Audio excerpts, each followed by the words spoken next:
मालवण मधल्या राजकोट इथं आता फॉरेन्सिक इन्व्हेस्टिगेशनची टीम दाखल झाली। छत्रपती शिवाजी महाराजांच्या कोसळलेल्या पुतळ्याची पाहणी केली जाणार आहे। सार्वजनिक बांधकाम विभागाचे अधिकारी, नौदलाचे अधिकारी, सिंधुदुर्ग फॉरेन्सिक इन्व्हेस्टिगेशन टीम पोलिसांनी एकत्र पाहणी केल्याचं पाहायला मिळते। काल छत्रपती शिवाजी महाराजांचा पुतळा कोसळला होता आणि इथे आता फॉरेन्सिक इन्व्हेस्टिगेशनची टीम दाखल झाल्याची माहिती आहे।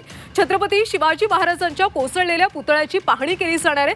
सार्वजनिक बांधकाम विभागाचे अधिकारी, नौदलाचे अधिकारी, सिंधुदुर्ग फॉरेन्सिक इन्व्हेस्टिगेशन टीम आणि पोलिसांनी एकत्रितपणे पाहणी केली आहे।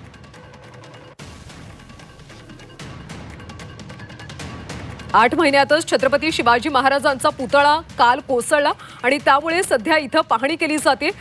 मालवण राजकोट इथं आता फॉरेन्सिक इन्व्हेस्टिगेशनची टीम दाखल झाली आहे। प्रताप नाईक आमचे प्रतिनिधी सध्या आपल्या सोबत आहेत, त्यांच्याकडून ताजे अपडेट्स घेऊयात। प्रताप, कशा पद्धतीने पाहणी केली जाते?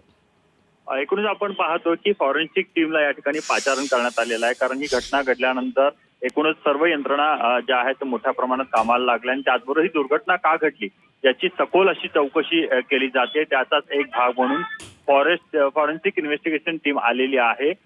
नेमकं ते कोणकोणत्या प्रकारचे नमुने घेतात आणि त्यातून काय निष्कर्ष काढतात हे पाहणं महत्वाचं आहे। पण एकूणच आपण पाहतो की या सर्व घटनेचं सखोल जी चौकशी आहे ती केली जाणार आहे आणि त्याचा रिपोर्ट सादर केला जाणार आहे। एकूणच आपण पाहतो की बाकीच्या टीम देखील या ठिकाणी येत आहेत, अशा प्रकारची माहिती मिळालेली आहे आणि त्यानुसार या ठिकाणी नक्कीच प्रताप, या सगळ्या पाहणीतून नेमका निष्कर्ष काय समोर येतो हे पाहणं देखील तितकंच महत्त्वाचं आहे। धन्यवाद माहितीसाठी।